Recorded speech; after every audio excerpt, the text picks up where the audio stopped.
Greetings, fellow degens. This video is born of a question. What is the shortest amount of time we can beat the modern age in? If we're trying to min-max our win condition, this question is our best starting point.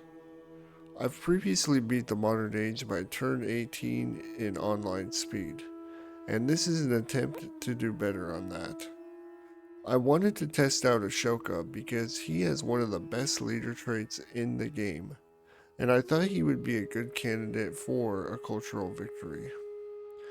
In the end, we do achieve a victory by turn 15 of the modern age. I'll be trying to mostly highlight the big strategic ideas as we progress, but I'll also sprinkle in some more focused tips as they come up. And now, on to our research. The reason Ashoka is so strong is because of this trait right here, the +1 happiness adjacency for all improvements. It's possible to surround a building with up to 5 improvements, meaning one building can have +5 happiness, and if you put another building there, that quarter has +10 happiness. That's essentially the same as 2 settlement limit. Each settlement limit that you're over is -5 penalty, so having 10 happiness essentially increases your settlement limit by 2. We're also taking advantage of the fact that settlement limit penalty is maxed out at -35, which means if we can exceed 35 happiness, specifically in our cities, then it makes it so that essentially we have no settlement limit. We do care about our towns, and so we will have opportunities to make our towns be able to get up to 35 happiness to cover the settlement limit loss, but we are more concerned about our cities because our cities have greater yields. And because they have greater yields, they're more affected by unhappiness, or negative happiness. So being able, since cities can build buildings, they are more equipped to be able to overcome this maximum settlement limit. And once we're able to overcome that, again, we essentially have no settlement limit, and we can build as many cities as we want without fear of the limit. There is every city or town we build after that is essentially adding value. As far as I'm aware, there's no other leader that's going to be able to get enough happiness in its cities such that going over the settlement limit is not going to become a problem. Right? Going over 1 or 2 settlement limit usually isn't that hard to overcome, but overcoming -35 happiness is for other leaders basically an impossible feat. Now there might be some edge cases that I'm not aware of, but I think there is no other leader that can clearly generate happiness the same way Ashoka can. So that's why we're using him. And how does this help us win or get a victory? What it allows us to do is build as many towns as possible. And in the modern age, we're going to basically use all these towns to generate as much generate as much gold as we possibly can, because towns are very good at generating gold. They convert all their production into gold. So we're going to use that gold to purchase many explorers and we're going to use those explorers to get artifacts as quickly as we can. So we need culture, we need lots of gold. So that's how Ashoka can help us. That's why I think he is best suited to do a cultural victory. We're going to go with the expansionist attribute and the diplomatic attribute. I've said many times in other videos, I don't particularly like the memento system. I wish they were all just unlocked. I mean, I think the memento system could be interesting if everything was unlocked to start with, but I think the fact that you have to play a certain amount to get certain mementos, or possibly play a leader you don't want to play, I don't like that, so I choose mementos that everyone will have access to. And I think generally speaking, attribute points are good, so it's not like these are horrible. So we're going to choose the expansionist, particularly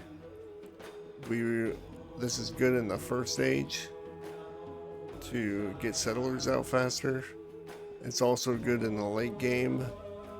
You get the town specialization attribute, but we'll talk more about that later.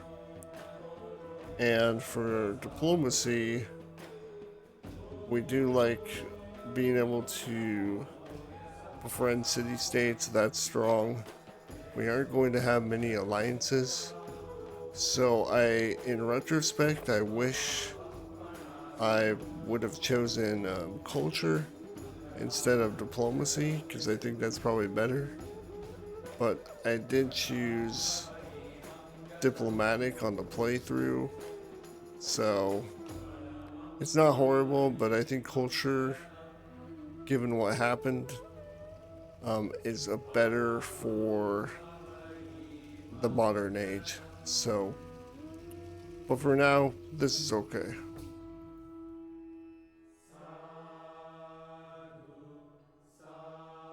For the civilization, we went with Maurya. The double Pantheon is strong. The cavalry, the upgraded cavalry, very strong against taking cities, which we're going to be doing. And also just general happiness to help us. We're going to be going over the settlement limit, so happiness is particularly good for us. Also, I think it is good, generally good, for a civilization to have a unique district in the Antiquity Age, because if you put if you put specialists in there, they're ageless. Most other buildings, they become obsolete between ages, so putting specialists there is not as good. But with unique districts, they are ageless, so any specialists we put there, they're always getting adjacency bonuses, so I think that's just generally good. There's also some good policies that Maurya has that's related to having excess happiness, so that's another good reason to choose Maurya. I don't know that it's necessarily the best. I do think they're strong. Probably Maya, I would say, might still be the best overall civilization to pick, but I do think Maurya is strong for this strategy that we're doing. I think for most people, though, this plus happiness is maybe not as useful. It's probably the best use. These these happiness buildings are probably best used by Ashoka. It almost seems like they designed Ashoka to be Maurya, so everything checks out there. This is going to be our starting spot. Generated it. You can see it's got one resource, the sheep, which I think is okay. The 2 production we like. The 2 happiness, it's okay. We would prefer cotton here. But 1 resource, definitely subpar. We are in tropical, lots of wood cutters, no mines.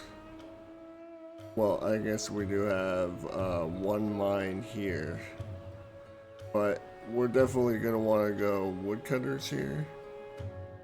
So that's why I wanted to use this spot, because I want to show that you don't have to just go for mines every time. I do understand it's strong, but there are trade-offs and nothing is universally good.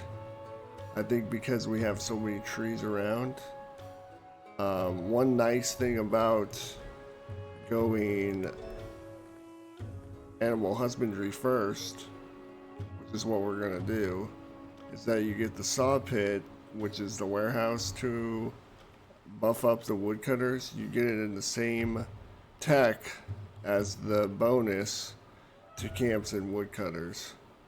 Normally, a lot of people go brickyard first to take care of the mines, but then you gotta go animal husbandry to go into masonry. So basically, by going straight animal husbandry into masonry, we can skip pottery, get the monument sooner, and that's going to obviously give us some advantages. So there's a trade-off here. I just want to say there is no like, this start is definitely the best. We're also going to be strong on science because of all this tropical land. You see each one of these trees has a science, so that's a positive. We're going to be wanting to go for finding ways to get culture, because that's going to definitely be harder to get. As far as the attribute points, we're going to do +1 influence per age. I think this is just one of the strongest level 1 attributes you can get. The intention is to go for the better influence for befriend. It is really strong to befriend city-states. Probably it can be one of the strongest ways to use your influence. It does depend on certain circumstances, but it is strong. Also gonna, obviously, we don't have a choice here, but we're gonna go for getting this extra point in settlers. Basically, we're gonna build 3 settlers in the beginning. So this almost gives us, this basically gives us 3/4 of a free settler. So I think that's pretty good. We'll probably get like our 3rd settler out on turn 15. So if you compare that, and this will probably be, we'll probably have like 15 production. Let's just say 16 to make the math easy. So we'll get 4 extra production per turn. So if we're producing for 7 turns, that will be like 28 production. Compare that to something like culture. After the first 15, 16 turns, you're gonna have 15 culture. So would you rather have 28 production in the beginning or 15 culture? Right, if you're building settlers, this is very good. And with that, we will settle now. The great Pataliputra. And we obviously start with 3 scouts. Well, 3 because I think that's an ideal number. I wouldn't even fault someone for going 4. Having extra sight means being able to make higher quality settlements. So these pay themselves off. And also if they just find one hut, one special ruin or whatever, they basically pay for themselves. So 3 or 4 I think is good. Anything less, I think you're not looking around enough.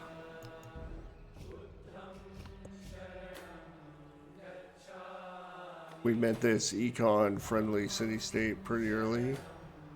Not as good as science or tech in my opinion, but definitely better than military. Does give the Lapis special resource, so we're gonna go ahead and befriend this guy here. So on turn 11 here, we got our first settler out. I think there's 2 viable spots to consider up here. We got gypsum, camels, sheep, all very good resources. I do like this spot a lot, but I end up going down here first because we got a iron, gypsum, jade, which is 3 mines, which means we can build the brickyard and get advantages for all of these, whereas these, there's a camp, a sheep, and a gypsum. These are all buffed by different warehouses, so I think that's a little worse. I think also this one down here has got 2 areas where we can build buildings that got double resource adjacencies, so this will be good for our science or our production buildings. Also, it's got a volcano erupting right now, and that means the yields for these tiles could become particularly good.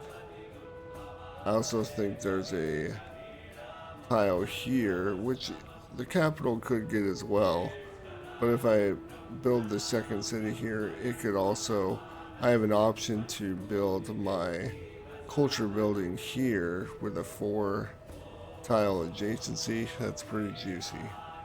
So I favor this one a little better, and that's where we're gonna head. The other spot we're looking at for our 3rd city, so that's probably what we're gonna do.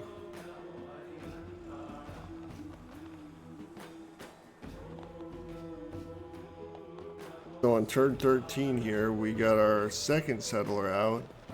We ended up finding the Grand Canyon up here, so pretty beautiful spot. Hard to think of ever being able to get a better spot than this.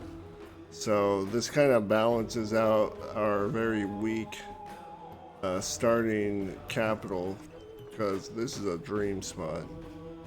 So we're gonna go ahead and settle up here. We'll do our second settle next turn. We did find a city-state down here. It's hostile. So we did go mysticism first. Mysticism. Try saying that 3 times fast. It is strong. It is probably usually good to go for this first, but especially for the Mauryans, they get 2 pantheons. So going mysticism first versus anything else is just kind of a no-brainer in my opinion. We're gonna go discipline after that so that we can get our commander. We are going to disperse this. It is hostile, even though it is tech, and we do like tech city-states a lot. It is hostile. This guy might end up getting it first.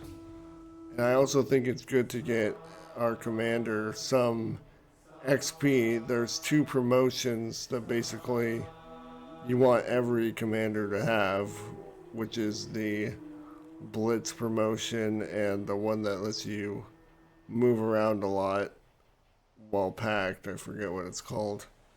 But we want to get those true promotions. It's very strong. So that's our plan with that. As far as what we're building, we're now building our monument. We're not going to go over the settle limit yet. After we get pottery, we will get irrigation soon after.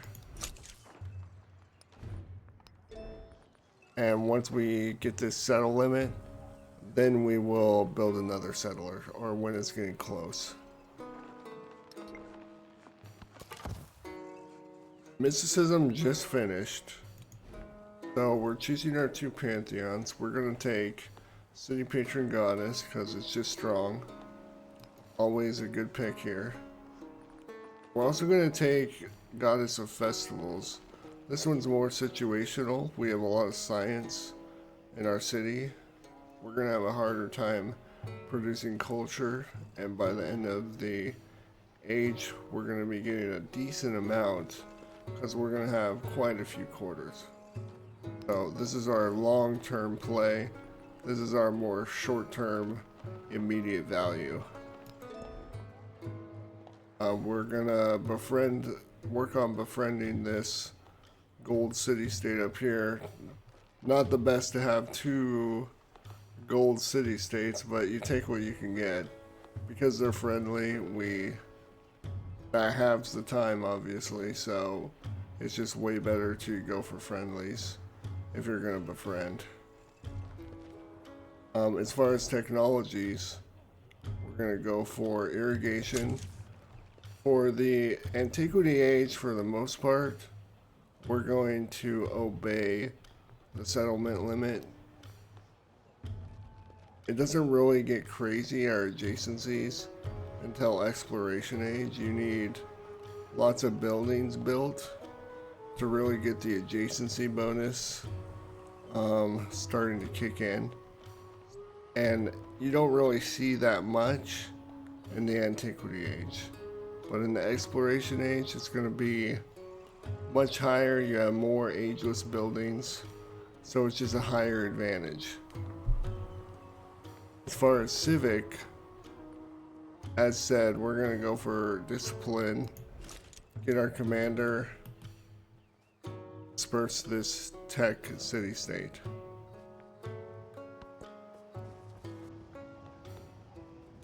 So we're building our fourth settler now. Probably going to settle here. We do like the camels. The salt is not bad. The horses is decent.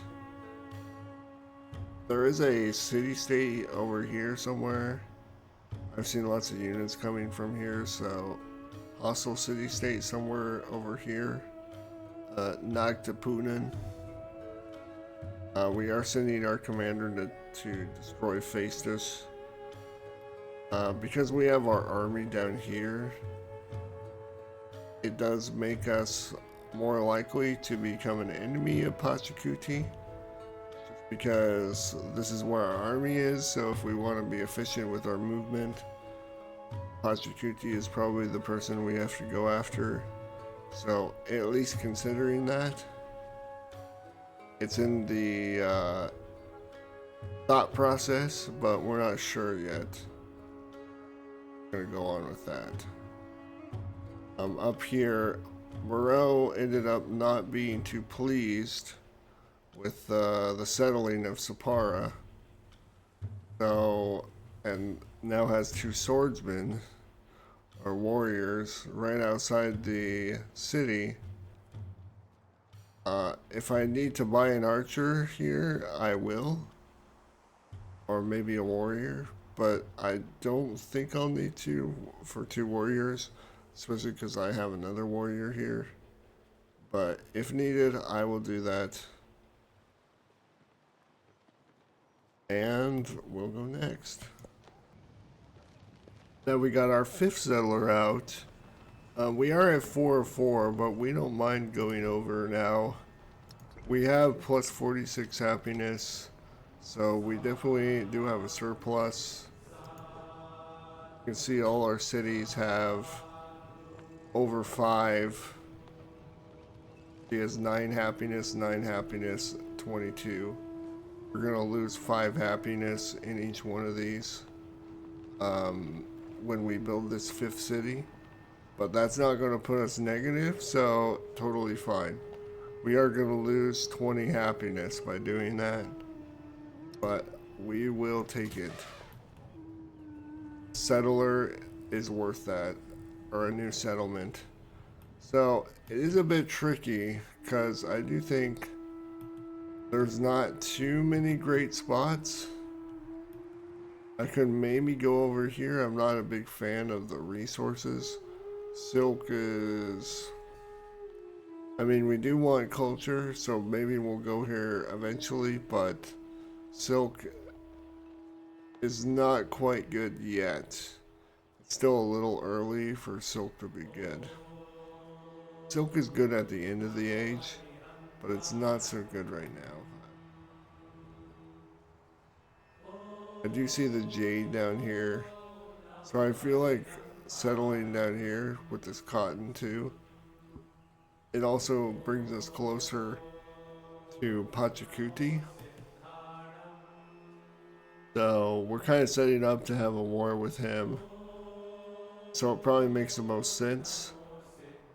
The one thing is I need to disperse this to be able to settle down here. So otherwise, I don't really want to settle here. This is a little bit too cramped against my cities. Although the culture might be nice.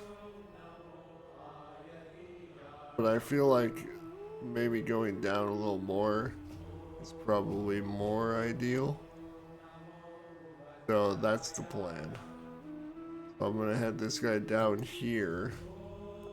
Unsure exactly where he's gonna go. But we're just gonna hope it works itself out. We're gonna hope that we can disperse this by the time he gets down here and settle here and start preparing for battle for Pachacuti, because his capital is right here. Means that's a juicy city for us to take. It's right there, lump for the picking. I do want to show my capital. You can see we have 4 lumber. We're gonna do another one next to the district. Give us agency. So 5 lumber there, pretty good. Also, you can see the buildings are. I'm trying to intermix the buildings with the improvements as much as possible to maximize the amount of adjacency we're getting. It's not so good to just keep growing out, like say towards this resource. It's better to try and get the adjacency. I can worry about the resource as I get out to it. And also gold is, I don't think it's that great in the Antiquity Age. I don't purchase that many buildings. If I'm using gold, it's to buy emergency units or converting into cities. It's pretty much the only thing I want to use gold for. Buying buildings, not so much. So, not something I'm crying over not having. I'm also going for Gate of All Nations, knowing that I'm probably going to fight soon. And it's just a good, you know you're going to fight, which we're going to be fighting a lot. Gate of All Nations is a great one. Having that 2 war support on every time you do a war is extremely strong. It also makes it, if you do a surprise war, start at an even playing field. So overall, I think Gate of All Nations very strong. So that's what we're doing there. We're gonna, just do the standard stuff here. We're gonna finish our district first. We like doing districts since we have the goddess of festivals. Also, I like putting ageless buildings together so that you always have an ageless quarter. You're always gonna have a quarter in every age if you put two ageless buildings in it. So that can help you keep quarters around, which can be relevant. And let's see, growing here, we want to actually grow towards the Grand Canyon because you can see right now the tech from the Grand Canyon is not affecting this entire city. So by growing here, you'll put the borders of our city around the Grand Canyon, and now all the yields, if I can hit, of course it doesn't work. There we go. So now we can see that the science yields are actually showing up now. So it is important to get the Grand Canyon, the natural wonder, inside the borders to actually get the bonus.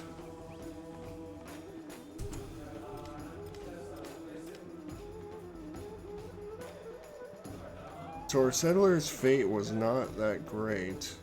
There was a little warrior hiding over here. Our settler came down and got jumped. So ran him across the river to safety. Couldn't really settle. And we haven't killed the independent power yet. So this is not this is a bit of a disaster. This is setting back this settle for, I don't know, 5, 6, 7 turns, maybe more, which is not good. That's a significant portion of the age. So this guy's kind of wasted away here. Feels bad. But we will get this soon. But definitely if I had one warrior or something like that with this settler, that would have helped. But you gotta take risks sometimes, and sometimes they do not work out. This one did not. We did end up friending this city-state a while ago, a few turns ago. It is next to a natural wonder. I do want at least one military city-state to get like a plus ranged for every suzerain. That's pretty good. Getting a military early is not that important. But since we know we're going to be going to war, all of a sudden the value has gone up. We also found this tech city-state, and we're befriending it as well. We just started that. We turned Sapara into a city. It's our first city. We did that 1 or 2 turns ago. I think because it has the natural wonder, it just makes sense to make it the first city. And also, we do like the idea of going for Pachacuti, ignoring what Charlie is doing up here, Charlemagne. We have a little buffer between our backside if he attacks us, which he is friendly, so he probably won't. But if he does, we have this buffer here. We're not just completely vulnerable. And we're going to focus our attention on Pachacuti. Good luck.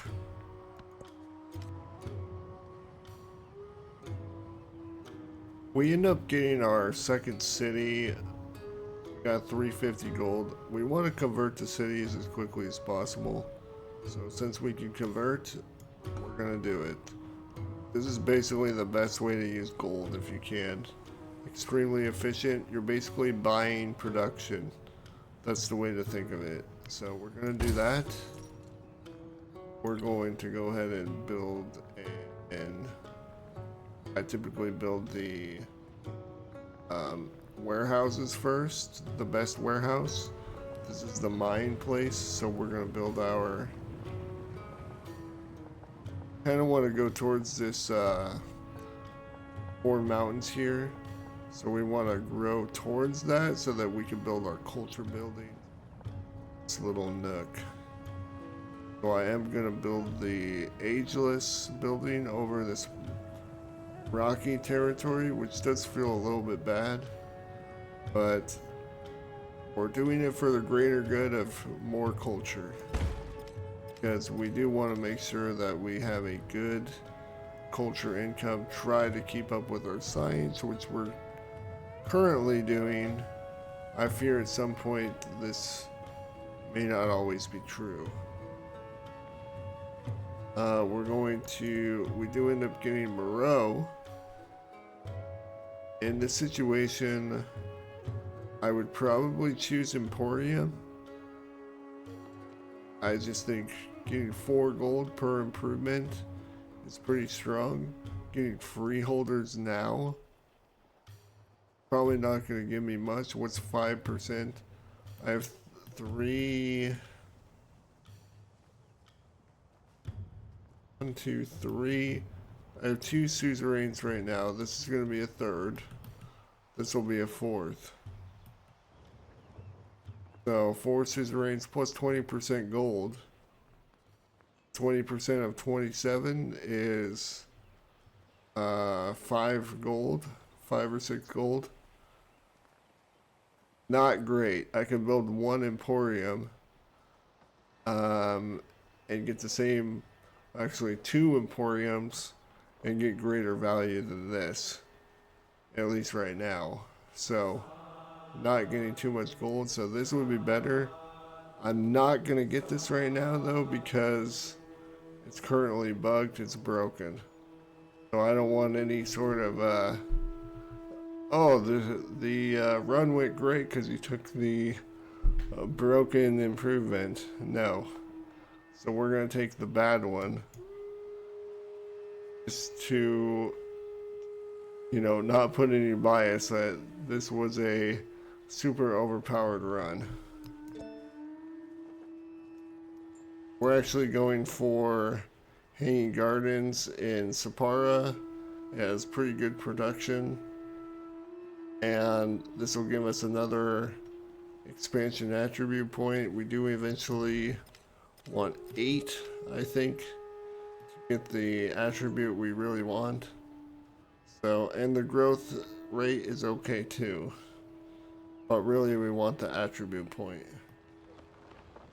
Rest of the cities are sort of, you know, doing normal things, building buildings, production buildings. We got a barracks here, and we got a brickyard. Oh yeah, I just did that one. So, was there anything else on this one? Yeah, so also, we're gonna go for the wheel, because we're about to declare war, or we're preparing for that. And by the way, we still haven't killed Phaestus, which is sad. But we're preparing for war, so these elephants, Pura Batara, very strong. Plus 5 combat strength against fortified districts. Very good for penetrating enemy defenses. So we're gonna get lots of those, and then we're gonna have elephants stampeding on Cahokia. So let's do it. And move on. So we ended up building the Hanging Gardens Mainly, we wanted the expansionist attribute point, so we're gonna get that real quick. At this point, we can go left, which I would say is basically the city build, and on the right is the town's build. We are mainly going for this one down here, the town specialization. This is what we want in the modern age. So we're gonna get this one. It's okay. It's not great. It's okay. This one is probably better. But it is required to go down here, so we gotta get it anyway. We're also going to... This turn we end up getting Grand Canyon in the borders, and now all the flat tiles have 2 science. Very good natural wonder. I think probably the best in the game. At least top 3. That way I don't think I can be wrong. Down here we finally wiped out the city-state. Took us way too long. Very embarrassing. But we did finally get up Girinagara, and it is on its way. I also wanted to show that one of the most important things, in my opinion, with scouts is once you pretty much have explored all of your continent, what you want to do is spend your time looking for where you can cross over to the distant lands. You want as short as possible in open ocean. So you can use this time now to do that. I already found one tribal village up here by searching up here. And there's only 2 to cross up here. But it would be preferable to find something down here closer to my towns, because I'm going to start by building settlers here, and I would rather them be able to travel here right across than have to go all the way up here. But if they have to go up here, so be it. Here we got another settler. We are going to go for a second settle on the Grand Canyon here. So the Grand Canyon has 4 tiles, and you only need to have 1 tile within the borders. So theoretically, you could have 4 settlements getting the bonus from Grand Canyon, which would be insane. But that's a pretty try-hard thing. But I think 2 is relatively easy. So we're going to go for that. Down here, we're going to start getting ready to go to war with Cahokia. We ended up getting suzerain of Nagti. They were a military. We wanted at least 1. But also they have a natural wonder, so we're probably going to end up making it one of our settlements so we can start taking advantage of that natural wonder ourselves. There's not a good place to build the city, so we'll just take this one. We'll just let it grow for now and then incorporate it at the end. So we're gonna get ready for war. I did see that as we scouted down here, I'll try to get out of this. There's like a river going through here, and this is gonna be a pretty brutal siege here. Also, I've seen these guys have the burning archers, which I did not realize until I came down here and scouted, and those guys are also brutal. So I want to prepare an army that is going to be very strong and be able to go in quickly, because these are not, this is basically one of the worst scenarios for trying to take a city. It's going to be very hard. But I think with enough units, like 8 to 10, I did levy this commander, which I think is pretty cheap when you levy commanders from the suzerains or from the city-states. So this is the second one we have.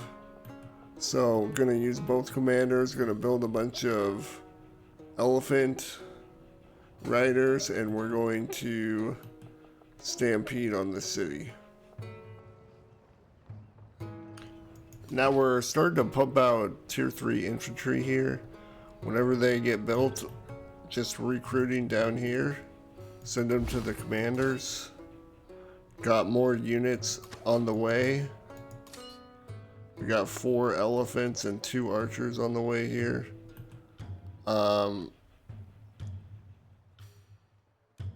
Knew this was going to be a hard siege, but it looks like we have been given a gift. And now Pachacuti is coming out here. It looks like he's got 2 settlers. So he's brought his whole army to protect them. But he's also got 2 archers in front. There's a nice little river here, so that if we fight, he'll just run on the river and we can use our range to fight him here. So here we go. Time for war.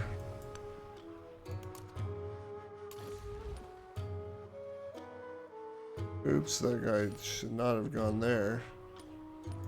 But that's okay. If you want to make an omelet, you gotta break some eggs.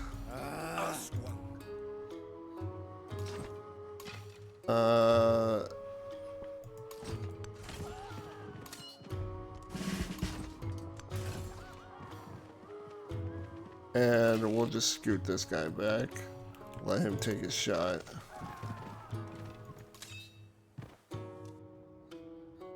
In a welcome turn of events, well, I should say half of it was welcome.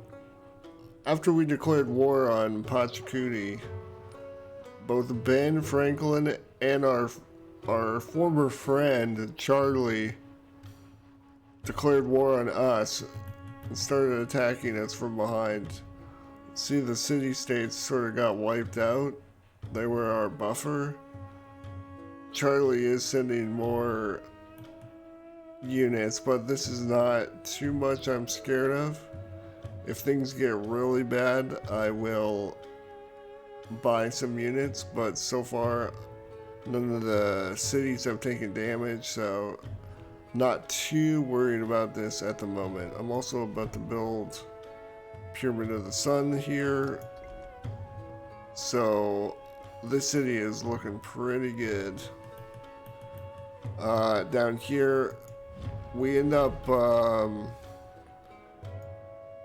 taking, or started incorporating, the Bugkalot people, and they are becoming our best friends. Also, speaking of best friends, I forgot to mention the welcome turn of events. The person we thought we were going to fight the most ends up becoming our buddy. So we are now friendly and in love with Xerxes, and he's actually brought his army to this fight as well, which is pretty nice to help distract this army from just being on mine. But anyways, the battle was hard fought, but Cahokia's time is now becoming, or as a Mississippian, I guess, is coming to an end, and it is now Mauryan.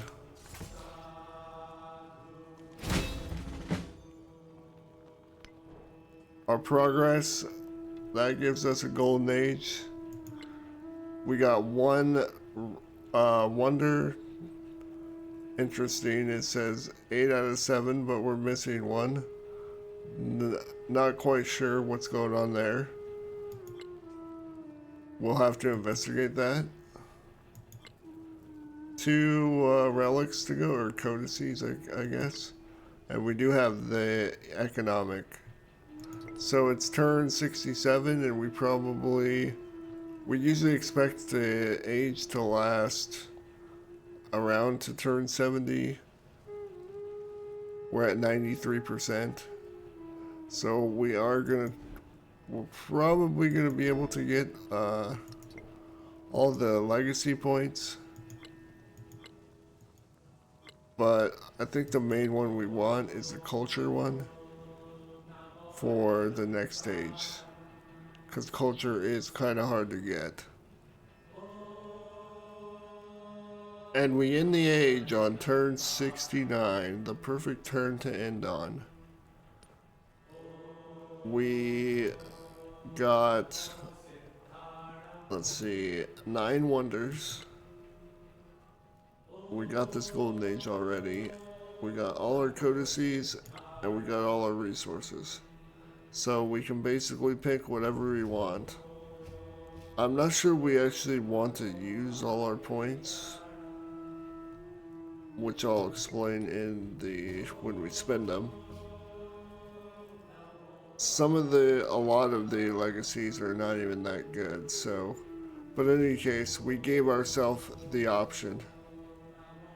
We also could have put our influence into making these better, these war support, but our gold and our influence actually transfers over into the next stage. So it is useful to keep a certain amount. The amount you have in the next stage will transfer over. The exploration age is where the magic starts happening for Ashoka. And what we're going for we want to think about the modern age. And what we're going for in this age is to set ourselves up for a culture win. To win with culture, we want obviously a lot of culture. We want to be able to get the explorer civics that are required to get artifacts. But we also want a lot of gold. I think gold is possibly the most valuable resource in the modern age, because gold is the resource of right now. Gold gets you stuff right now. Whereas other things like production, eventually production will lead to something. So production, food, etc., those are future value. But gold is right now, and since the modern age is short, gold is king, I would say. So, with that in mind, the Songhai, in my opinion, are very good, probably the best, at getting gold. And the thing we like the most about them is the caravanserai. This improvement is absolutely ridiculous for getting gold. We are going to end up having a lot of towns. So any town that we can build these, we're going to be raking in money. So really, this is the main reason. There are also some good civics that help us get money. But our main goal here, the thing we're trying to keep in mind, is that by the end of the age, we want to be making as much gold as possible so that we can buy as many explorers as we possibly can. Explorers are going to be very expensive after you buy a couple. We want to make sure we can buy as many as we need.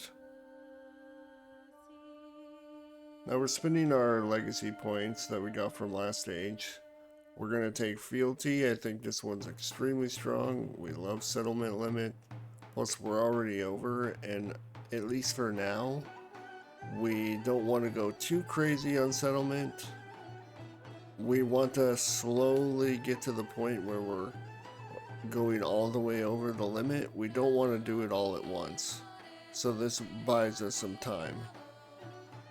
We're going to take expansionists because we still need more of these to get the town specialization. We'll do the golden age for culture. We favor culture. We're also low on culture, so want to do our best to ramp it up. Took 2 culture attribute points. One of these is the wild card point that we had. For the next stage, we're going to want as much culture as possible, so we want to get cultural attribute points as often as we can. We also took the 2 economic attribute points. The golden age for all of your cities, this is only probably like 400, 500 gold that we would save, whereas the culture thing is like 20 culture a turn. So, and we're gonna get plenty of gold. It's gonna be a lot harder to get culture. So because of this, because we only want 2 economic points, this trade route one, that one's not gonna get used. So we're gonna end up wasting an economic point, because really there's nothing good to spend it on. And as far as science, we also took 2 science attribute points, so we're good on that. And we're also going to change the capital to our Grand Canyon City. So this gives a free city by doing this. There's absolutely no reason, at least that I've thought of, to not change your capital. So it's basically a free city, so you might as well do it.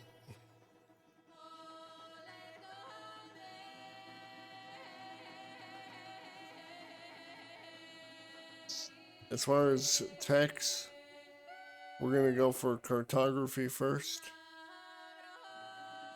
mostly so that we can start going across the ocean tiles. We want to do that as quickly as possible.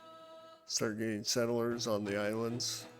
Then we'll go into machinery. We want to get sawmills and also the catapults for our military. And then we'll go into astronomy, mostly because we want to get to heraldry so that we can upgrade our units and start fighting. So we will get astronomy mostly because it's on the way to heraldry. As far as civics, we're gonna go piety first because we want to get the temple. First of all, we want to get our picks of religion.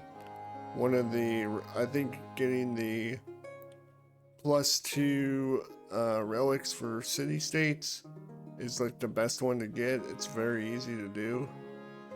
And also, temples give happiness, and we actually want happiness to counter our excess in settlements. So we'll go for that first. Then we'll go for ships of the desert to get the caravan improvement, caravanserai. And then we'll go into economics to get our traders and start trying to get as many resources as we can.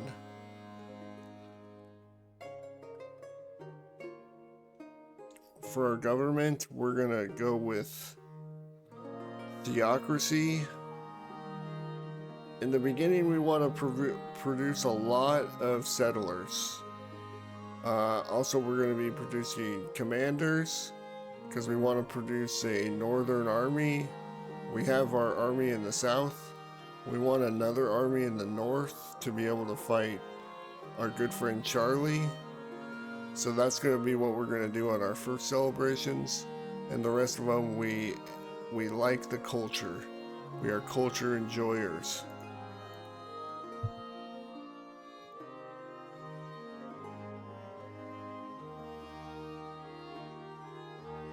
So let's go ahead and choose our attributes. This is obviously a no-brainer. We're gonna go for probably not gonna produce many wonders. So we're just gonna go with the civics masteries. This will also help us in the modern age more. So we pick this one, and we also want to make sure we're progressing down the tree. This one in particular, this one and this culture and towns are extremely strong for how we're playing. Science has basically kind of the same thing. They have also settlements for each resource, or science for resources assigned and settlements, and the towns per age, or science per age in towns. We're gonna have a lot of towns. So these are very strong. We're working our way down. I actually tested this one. I don't think it works. So, until it looks like it actually works, I would ignore this one. And this is the main one we want for the next stage, and we're going to be specializing all our towns in the very beginning on turn 1. So this will be very strong.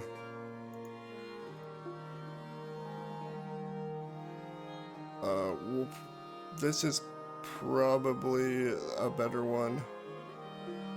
I don't know how many trade routes we'll have. This one's harder to say. I think this one is probably better. It's more reliable. I'm not sure how many trade routes we'll do.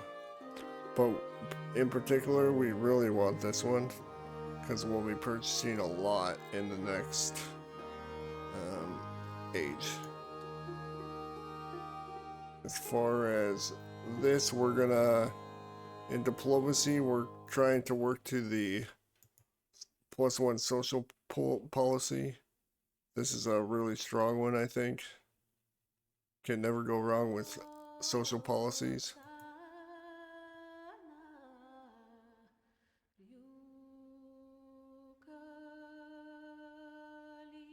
We're gonna put stonecutters in all our towns. As far as the resources, typically I prefer to balance out. Oh, actually, first we need to convert our cities. So the first thing we're gonna do on this turn, as far as spending, we're gonna convert any cities that I know we want to convert Cahokia, because this is going to be where we build our army, our southern army. And we'll build a stonecutter here. We're going to build it where we get a good adjacency. I know we want Path Regatta, because this is our western city, and we're going to be building settlers out of here and some ships to help us clear. And this is the only city we have on the west side, so we definitely want to convert this one. We'll also convert to Sali. This was our second city, so it's one of the strongest. Also, this will be where we produce our Eastern Navy. We'll produce settlers and stuff out of these two cities. We'll go across here. relatively early and help use our navy from Thessaly to clear out any independent powers and such and such. As far as the military, sending all the loose units that spawn sort of all over the place to this northern end, this is just a defensive measure. When we get our celebration and we get to plus 40%, we'll start building commanders out of up here, and we'll start building a military so that we can actually fight up here and start whittling down our good friend Charlie. And then down here, the plan is to basically build up an army for 10 or so turns, about the timing of heraldry. And once we get heraldry, we'll upgrade our units, and then we will attack Pachacuti. We're also going to spend our influence on the first turn. We'll see who does have the, looks like Ben Franklin has the highest science and culture, although we have the highest out of anyone and the most settlements, but he has the highest culture and science, so we steal from him right away.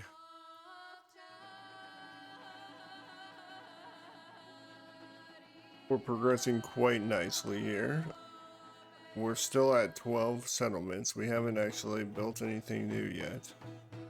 We're still trying to buy ourselves as much time on expanding our settlements. We're trying to use our special trait. We're trying to get as many buildings as we can right now so that these improvements can help our adjacency and give us a big buffer. We look at our cities, we have 20 here, 9.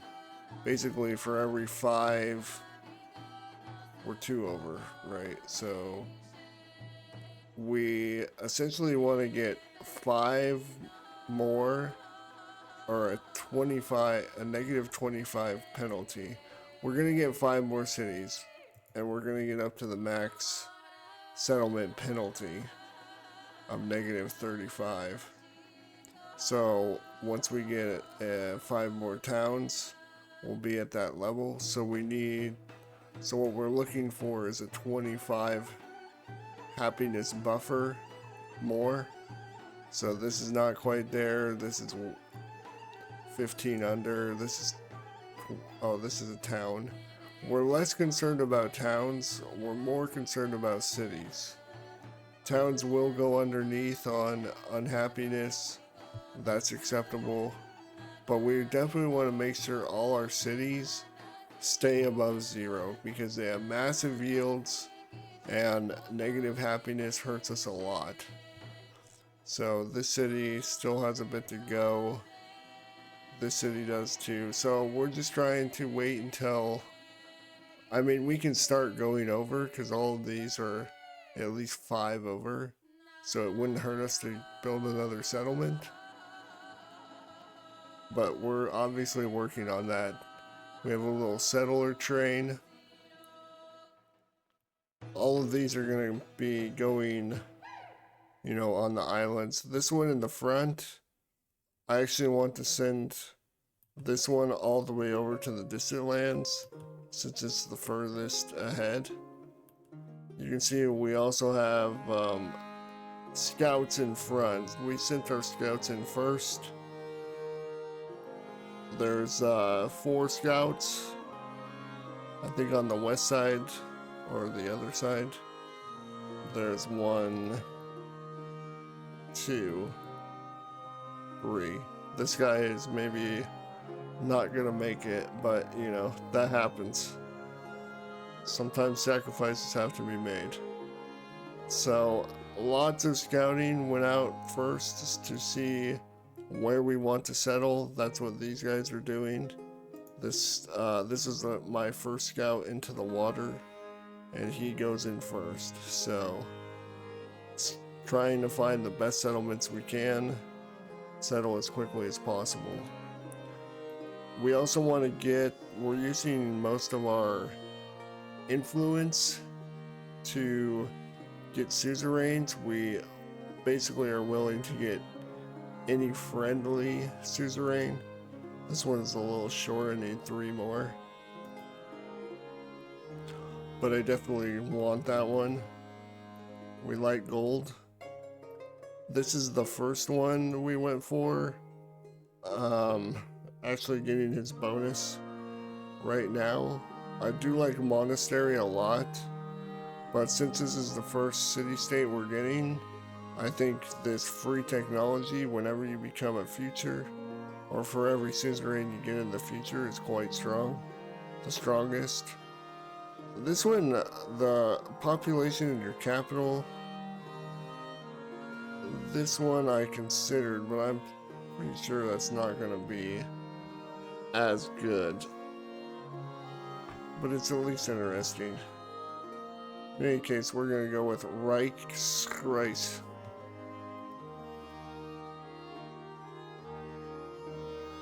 And also, we just, not last turn, a couple turns ago. Normally, we don't want to go for hostiles. They take a lot longer, obviously. And we want as quick of a return on our influence as we can get. But, this is like one of the only culture ones. Actually, it's the only one that I've seen so far. And we do want culture. The, culture suzerains are going to help us a lot. You can see that our culture it's lagging our science, and it's going to get even worse as the age progresses. So we're trying to keep up by getting this.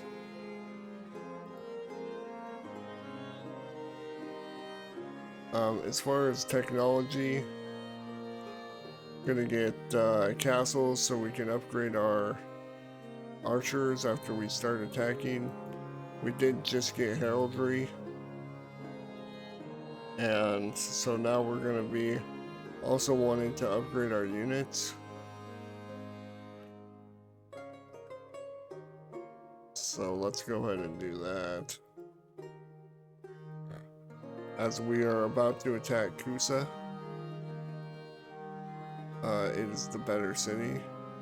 We'll also use these trees to our advantage. We have a decent place to set up over here. So any units coming from over here will be posted up here, and we'll use these trees as like a buffer. As far as religion, we just got our first missionary out. This is the one I like the most. It's super easy, especially if you go for city-states. You get 2 relics for converting a city-state. I feel like it's one of the easiest, if not the easiest, way to get relics. This is maybe Brahmanism is okay now, since you can now convert religious holy cities, or wherever it got founded. So yeah, holy city. So this one might be okay too, but it's taken. This one I just think is the best. And for this, we're gonna take the Holy Ecumene. +4 culture for every foreign settlement. This also gets transferred over into the next age. And so I think this is the easiest one to get transferred over. Although this one is kind of nice too. Maybe Maybe I'll get this one.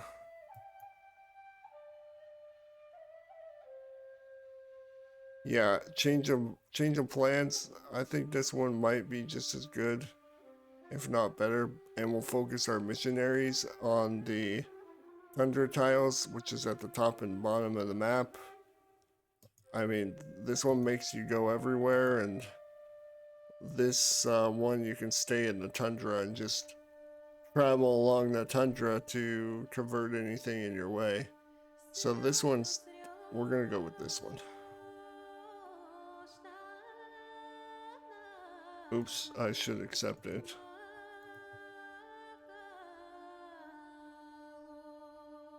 Oh, almost did the wrong one again. And for our celebration, it's still early. We're building commanders, we're building settlers in this, so this is going to still help us quite a lot.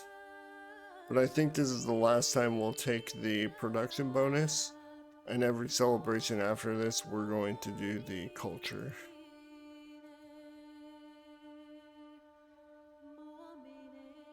We'll take this. This is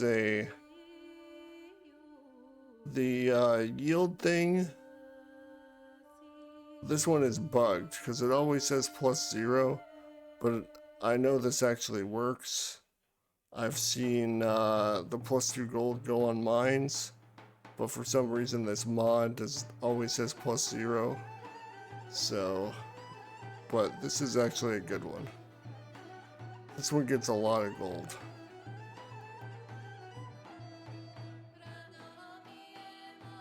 We have now claimed Kusa for ourselves. There's a very heated battle going on, although this guy is, I would say, a little bit outmatched. We are just pumping out units in Cahokia.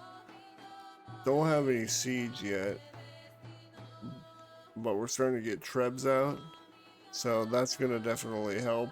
We got a nice little line here.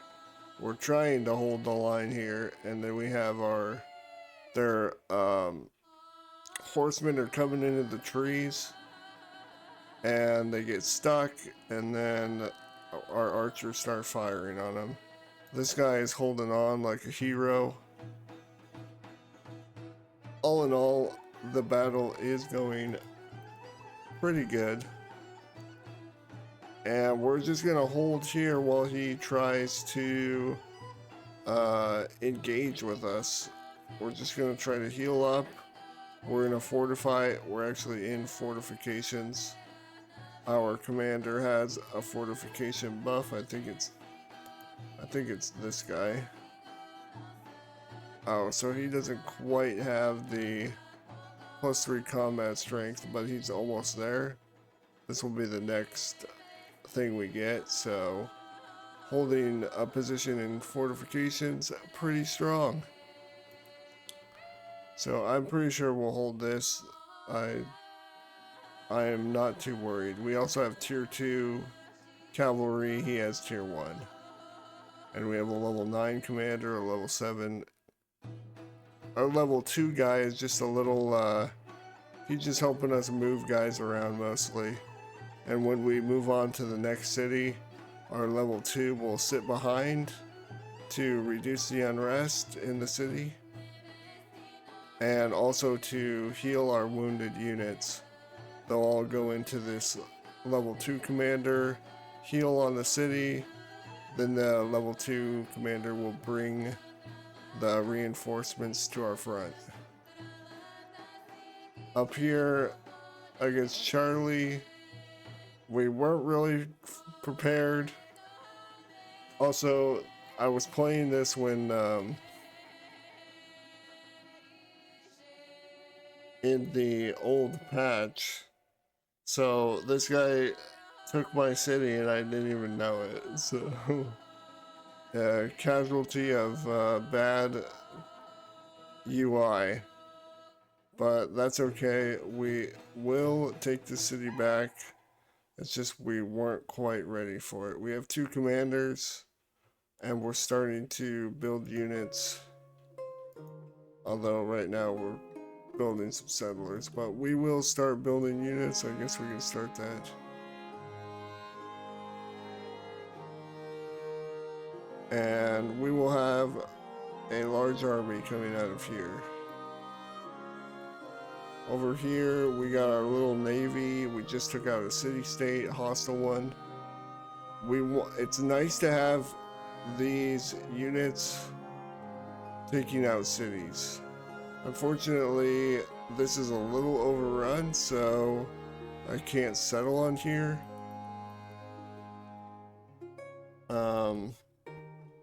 But we did get a couple cities down here. We are working on the shipbuilding because until you get shipbuilding, you do not get treasure fleets. So we have these treasure resources, but we're not actually producing treasure fleets. It would say like on the side here, you're getting treasure fleets, but we will get them next turn, or they will start generating. We also got our distant land city over here. We ended up finding a nice little natural wonder here with 3 treasure resources, so this is a pretty nice spot. It is next to Tecumseh, so thinking about eventually, maybe by the end of the age, trying to do something against Tecumseh. Maybe use the navy to bring it down here. This city is vulnerable, so, and then follow up the road wherever this road leads. It obviously leads to the rest of the city, so it's like a breadcrumbs of loot and pillaging. And over on this other side, we only got 1 settler down over here. There was a city-state here that we ended up taking out. Are there any more settlers? That was the only settler, but we do have another one coming. So probably gonna end up building here.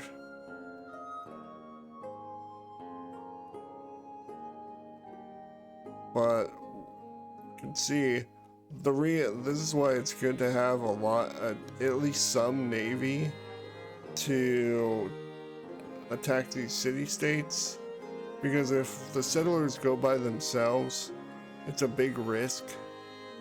You run the risk of running into these hostile city-states. The navy is pretty good at taking care of them, especially in the last patch when you could just disperse independent power even though it had a unit. But still, I think having a navy to level up on the city-states gives you the option of using that navy against other civs eventually. As far as what techs we're going for next, we're gonna go for, after this we're gonna head down this branch, go towards urban planning, mostly for the bank. The +1 gold on quarters for the bank is very good. This gives a lot of money. Also, we like Machu Picchu, and that is a good wonder, so we would like to build that. And along the way, we're going to get university, which gives +1 science on quarters, which is very good. And we're also going to get our pavilions. The +1 happiness on quarters, I would say, is usually not good. But on Ashoka, because we get bonuses for excess happiness, it actually is above average. So we'll get those along the way. And then for civics, Right now we're going for bureaucracy, the Borobudur, plus 2 happiness on quarters. We don't really care much about the food, but plus 2 happiness on quarters is going to help our excess happiness. It is extremely good on Ashoka. I think if you get any wonder with Ashoka, it should be this one. This one is very good. So, this is the main thing we're going for next. We're getting to the stage of the age where converting to cities no longer makes much sense. Up to this point, basically all the gold we've been spending has been going into either converting to cities or upgrading our army. So now we're getting to the point where we don't want to convert to cities anymore. What we want to do is start bolstering our towns, because in the next stage, basically every settlement we have, except 5, are going to be towns. So we'll have 5 cities, the rest will be towns. And one thing is, the towns still have negative happiness. So there are definitely some ways to combat this with Ashoka. We can see that these tier 1 warehouses can be built and give a significant amount. Oh, looks like we can build one here. So this has 6 adjacencies. Just to see what kind of difference this makes, we're making 8.1 gold.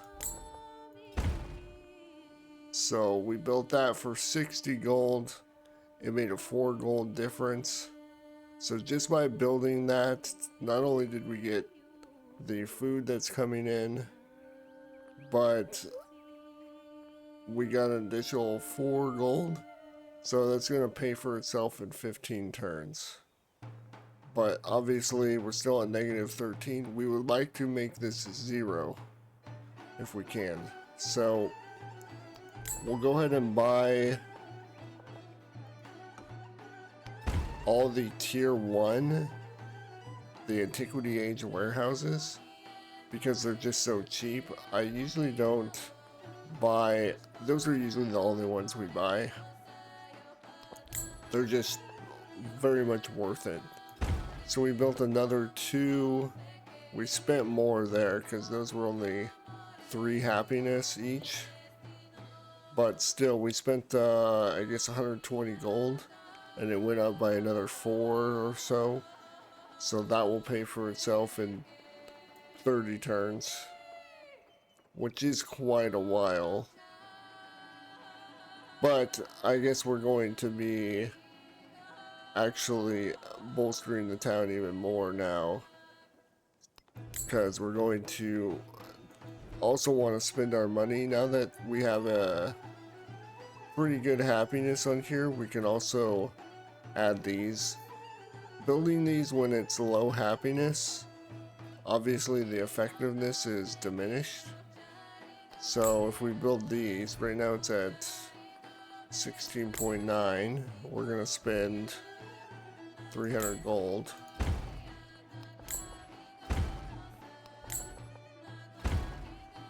And now this town is making 35.9. So what was it at? I think 16. It's now making 19. Or it's 19 more or so. Let's just say 20.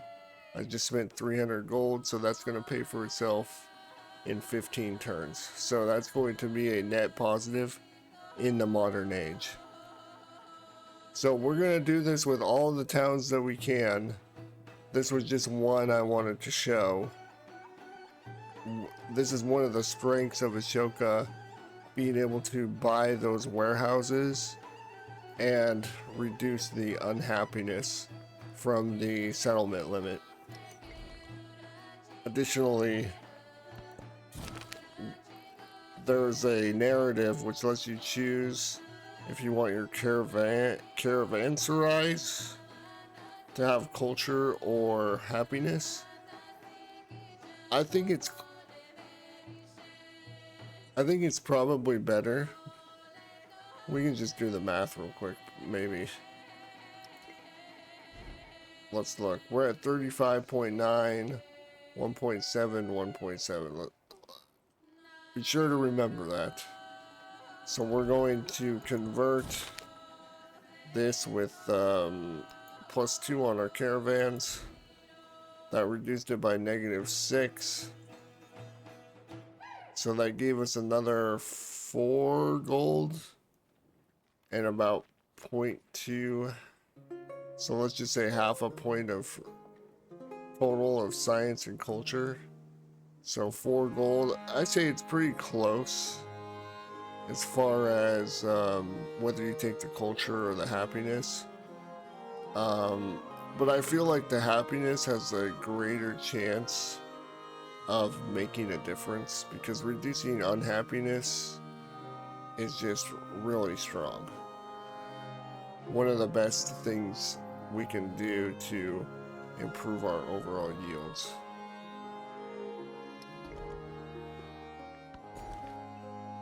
We'll grow here. As far as our policies, these are the ones we've chosen. I think the most important ones that we have so far are religious orders and rationalism, which both come from the religious civic or theology reformation. So this is definitely, I think, a key civic. It's one of the best to get, but you do have to convert all cities to a religion, to the religion we founded. So that is important to do. And we've done a okay job. We did found Buddhism, so we're good here. We did not. We're not good here. But most of our cities... Oh, this one's not converted. But most of our cities are correct. So I think that's one of the best civics. Next we're going to go... We just built the Borobudur, which is amazing. The next thing we're going to go for is Notre Dame. Getting extra 3 culture on all specialists, and by the end of the age we'll have a decent amount, and that's what we'll be building in the next age. We'll get a decent amount then too. So I think Notre Dame is one of the best, if not the best, wonder for the next age. So I think most wonders are maybe not too great. This one is great. This one is pretty good. I think the rest are kind of probably third is the Hail Okwai. But even that, constructing a building on coast, that's a pretty specific constraint. So not sure how much value we're gonna get. This is a little more consistent and understandable about what its value actually is. So we'll go ahead and choose this happiness policy.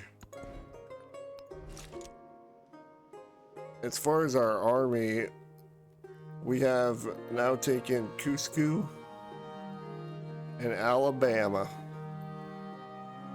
So Pachacuni has a city somewhere around here, so we're building a little navy to take care of this one. Didn't want to send our land army down here because this just looks like it would take a lot of time to actually take this. Would rather just progress with our land army in a straight line. Next, we're gonna have to go against our best friend and brother, Xerxes. We're gonna stab him in the back. Oh, this is not his capital, but it is his best city. And our army is right here, so our next step is to backstab and take Parsa, and also we'll sweep right in to take Baghdad as well. We have a little baby navy over here fighting. We're just farming XP on these hostiles. We're gonna take our navy down here to take this other city from Xerxes, so we should take all three of these cities in like a span of 3, 4, 5 turns, which will be quite nice. And we are at the stage where basically we have no settlement limit, so every city we take is just more yields for us. There is no penalty because we're already suffering the max penalty. So there is no penalty for taking cities anymore. We are now at the breaking point of the game. Up here, we managed to take back Kabul. I will say, looks like Persia or Xerxes. He is having a hard time pathfinding. And this actually is a little bit annoying because we know we're about to declare war on him. And he's got all these units that are like stuck here. So when we declare war, they're going to be like right on top of our cities, which is a bit annoying. But we'll deal with that as we come. We're going for Charlie up here. Starting to build. We have a decent army up here now. Also building out trebs to bring them up. We'll try and take what we can by the end of the age. We'll just go from Madrid over to Athena. So that's the plan for that army. And we got a little baby navy over here. We're in the process of building an army over here. This is the only city we have in the distant lands. We upgraded this one right away so that we could put all these camels and resources in it. So we're just trying to pump out an army here, and we're going to start taking these as well.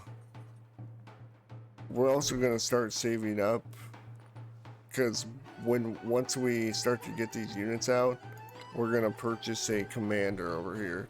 It's going to take too long to build one, so we're just going to purchase it. 1200, that's 3 turns of gold. So we will save that about the time that our army is coming out, and having a commander makes a huge difference in the speed with which we can take these cities, specifically because of the I think it's blitz promotion that lets you attack when you leave the commander, and also the one that gives the commander extra movement. Both of those are like required promotions in my mind, and they greatly speed up taking cities, so we definitely want to have at least one commander. And as we fight over here, we'll also bring down our little baby navy and take Lumajang. Even though it's only 2 navy units, navy is very strong in this game. So if you are going after a city that's on the coast and you have any kind of competent navy, this is even small, and this will be significant in taking this town. So 88% progress, 30 settlements out of 14, not bad. We're 1 turn from finishing Notre Dame, which is very nice. We've been fighting Charlie for a while, but it does not look like we're getting through. He's got a lot of districts here, and we probably don't have time to get them all, but we're gonna keep fighting for the XP. Over here, we've got our Distant Lands army. It's coming along nicely. Got 3 trebs. We already chewed through Lumajang with our 2-boat navy, and now it's on Daha. Would love to get this city before the age ends. Nice 20 pop city. We will definitely take that. We've also been building settlers and scouts around here. What we're trying to do is set up a network of roads, so that in the next age, when we're building explorers and we need to go to artifacts, we're gonna already have a road built. Explorers cannot travel, they lose all their movement on rough and forest like most units. So, but they have like 7 movement if they're on a road. So we want a network of roads, just trying to expand as much as we can here. And we'll do the same at the beginning of the modern age, but we're setting that up now. We also want to scout as much as we can. Would love to have scouted a little more, but we have this black section that we can't see up here too. So we're going to try to see that. That's important so that we can see where the artifacts are. We want to see the whole map, so when the artifacts are revealed, we can instantly build and move on them before anyone else has a chance to. Down here, our betrayal of Xerxes. We already took Parsa, which we pretty much blew through. We're working on Baghdad. It's not looking good for them. It is looking good for us. All these units ended up coming into our city, although they were kind of confused, I think. The AI, unsurprisingly, wasn't sure. It seemed like they weren't sure whether they should go help their army or their home base or attack. So they were kind of floundering around. Some guys went back, and these guys up here, who knows what they're doing. So, but we'll definitely take Baghdad. Our navy over here took Kusa. So we are just chewing through these cities, and they're going to be very powerful towns in the next age. The age is ending on turn of 42. We are at 38 settlements. We ended up taking Baghdad. We did not take Madrid. Just too much was here. So maybe we'll take that next stage. Not sure yet. We ended up making peace with Augustus, who just declared war on us randomly back a while ago, and we never fought him, but to declare peace with us, he offered to give us Carthage, a 24 pop city. felt a bit gross to just take it for free, but to help demonstrate and get as quick of a win as possible, we'll take it. We did take Yasu. We could not take Daha. There was just too much stuff there. So we declared peace with Tecumseh. He gave us Stung Trang. Thank you very much. We pretty much destroyed and leveled Chickasaw. But there's a district back here that we could not get to. We tried to get a land unit down there, but we just could not reach it. So there's all these city-state people in the way. So that was unfortunate. But we did get a level 6 commander out of just constantly attacking, so that's nice, although I'm not sure how much we'll actually be using that next round. What other mode? Was there anything else? We did spread out a little bit more. We still have to fill up this middle area. We want to be able to like have a settler here. We'll have to do that in the next stage. We did get a town up here now, so probably want another one here. Basically, we want to set up a grid, like a tic-tac-toe grid, and sort of have a city in each little nook. So that's the plan. Is there any other military? I don't think so. So, as far as legacy points, we did end up getting all the relics. We did end up getting this. All the treasure fleets, all the land, and all the population, all the yields. So we will have all the points. I'm pretty sure we won't use them all. I know for sure we're not going to use all the economic. So, not sure all of it's necessary, but we have the option.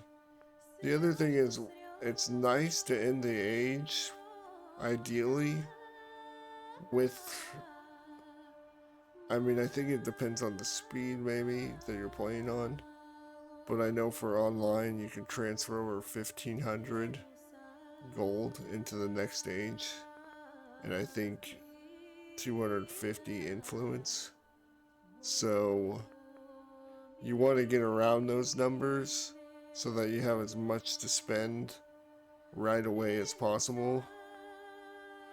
But in any case, ending at 38 settlements out of 14, I don't know anyone else that would be able to do this and still have positive these kind of yields. They would be completely destroyed by the unhappiness.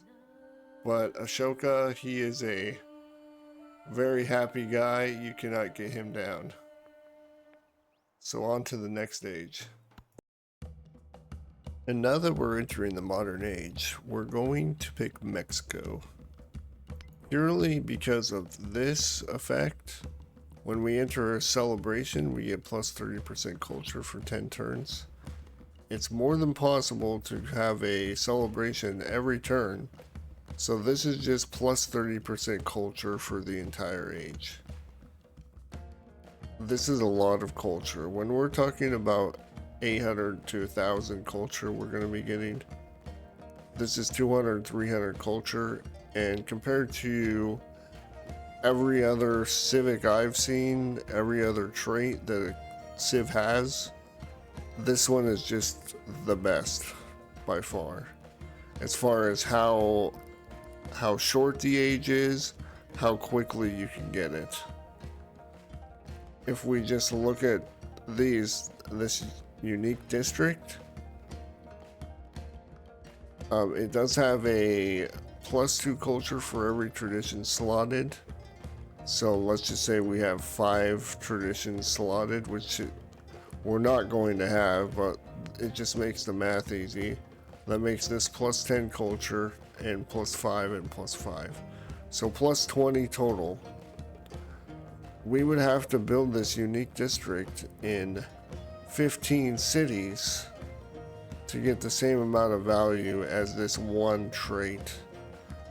And if the age is going to be like 20 turns, how much time are we actually getting the value of this? We have to research the civic, and then we have to build all of these districts. So going for this, actually, even though they look good and even tempting, they're just bait, because this is what you need to actually get culture fast and get victory faster. So this is why we're choosing Mexico. Let's go. Since we're going for a cultural victory, I'm going to recap what we're trying to do and what our strategy is in fine detail now that the modern age has actually started. We need 15 artifacts, and we need them they can be displayed in museums, which can be discovered in, it's one of the first civics we can get, so this is not a big deal. But each museum can hold 3 artifacts, so that means we need 5 museums. That also means we're going to need 5 cities. The rest of our settlements are going to be towns, so we're going to have 5 cities and 30 some odd towns. The reason we're doing that is because we don't need to build buildings or make use of our production at this time. We need gold, because we need explorers to be able to discover artifacts. But we don't know where these artifacts are going to be necessarily. So what we want to do is sort of cast as wide of a net as we can, create a network of roads, towns, places where we can buy explorers. So when we see a place where an artifact can be dug up, we can go there instantly or as quickly as possible. If we're trying to build explorers, we're just going to get smoked. Assuming, an equally competent player. The computer isn't going to stand a chance, regardless. But we're assuming, going against, an equally skilled player, or just trying to do as well as we can on our own. So we want to be able to get explorers when and where we need them at the right time. And since we don't know where that's going to be before we make the civics discoveries, and look inside and do like research inside the museums, we don't know where they're going to be. So we just need to be as responsive as possible. We can also get artifacts from digging on natural wonders, which we do know where those are. So our first explorers are going to be built at the places where we know we can get artifacts, which is natural wonders. So once we get 15 artifacts displayed, it opens the ability to create a World's Fair Wonder, which I think you can create it anywhere. And we're going to be able to create it in one turn, because we're going to basically just have one large city. We're going to not build anything in it for a few turns, and so when we make this available, we're going to set it to build, and it should finish the next turn. That's a very hacky way, I would say, of being able to accomplish that, but it is possible. So we're going to do that at least to show what's possible, and I don't know if they're going to fix it. To me, what I think would be interesting is if they either got rid of the ability to do that, or they actually just made it a button inside your city to say, hey, I just want to store, save production until I actually want to build something. I wish they just would make it possible to set your city to be able to do that, but I guess that's too much to ask. Anyways, let's continue on. Going through our legacies, we decided to take Land of Opportunity. We're going to have a lot of towns, and we have a lot of towns in our distant lands, so this is essentially going to be plus 10 gold in all our towns, although it will actually be more because of the expansion attributes for town specializations. But so it'll be 13 gold. So this is going to be very strong. We take the expansion attribute. I'm not sure what we're going to take yet, but there is usually good stuff for us in there. We know it's going to be way better than militaristic. There's nothing in there for us. We're going to take deep roots and get the plus 24 culture. I'm not actually sure how much culture we're going to get from this golden age, and it's actually crazy to me that right here they have a plus 24, so they actually tell you how much you're going to get, and right above, you know, they have something where they, hey, how much are you getting? Who the hell knows? You have to guess. So I really despise that. It's like they're teasing us, saying, hey, we could do this, but get fucked.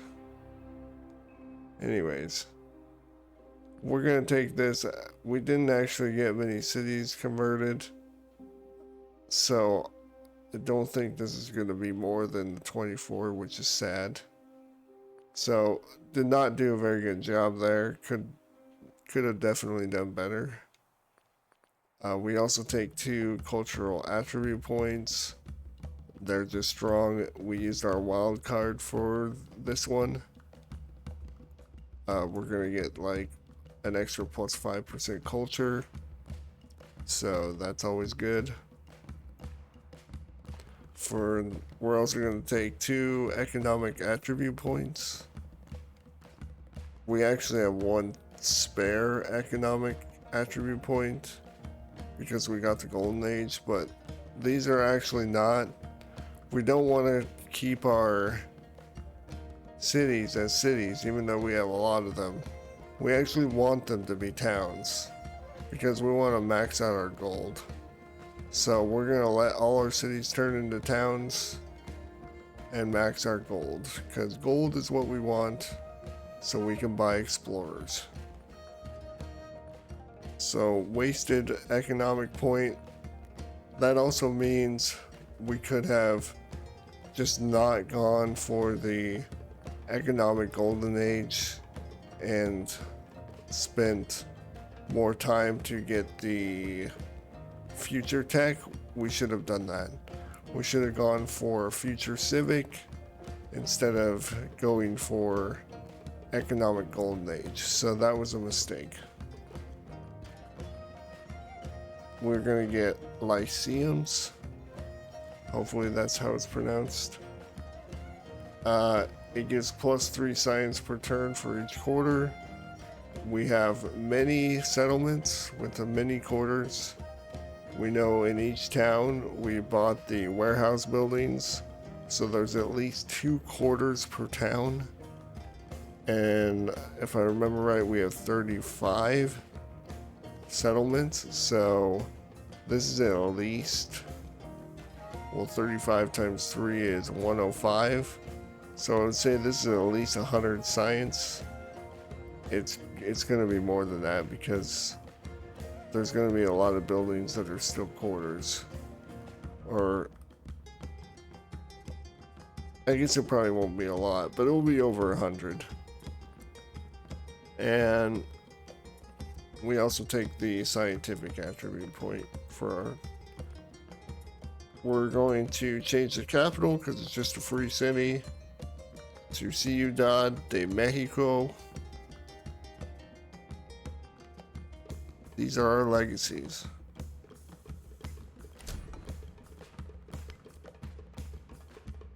With our attributes, we chose +1 culture for resources assigned. This is about 25 culture right now. Could be more if we get better resources. But we're not too worried about this because we would prefer to get to the +5% anyway. That's our main goal. This one is also very good though because we have 33 towns. I'm not sure how many are in distant lands, but this is culture per age, so this is at least 100 culture, I would say. Probably more like 150, so this is a very good one. And then +5%, we're getting like 700 culture. I think our base is probably about 600, 700. So this is probably about 30 culture every time we buy it right now. And it will go up as we get more culture. For economic, we got the +10% gold for alliance, which is 0 value. We have no alliances, but we wanted to get to the +5% total gold because we're also making over 3,000 gold right now, so this is 150 gold. So we didn't want to... We could have also chosen to get this instead of the alliance, but then we couldn't have gotten this. And I think just going for this is just way better than +1 gold on resources in towns. This might be...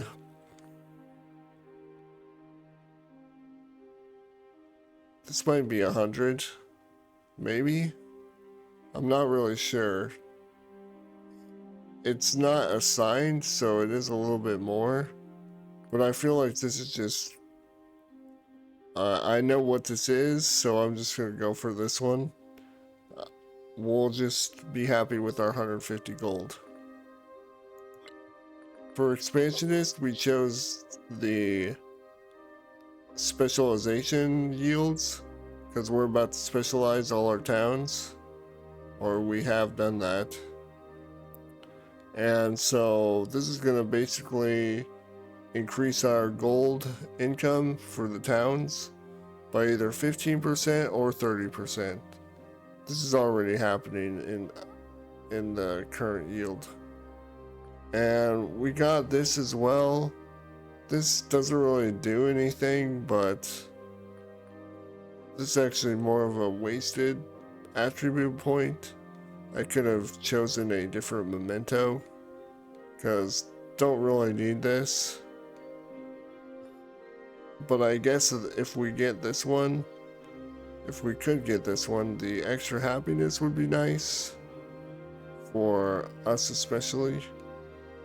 But probably do not need the memento expert expansion point.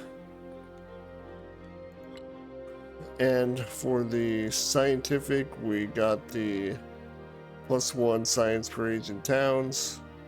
For the same reason we got the culture one. This is the 100 and something science.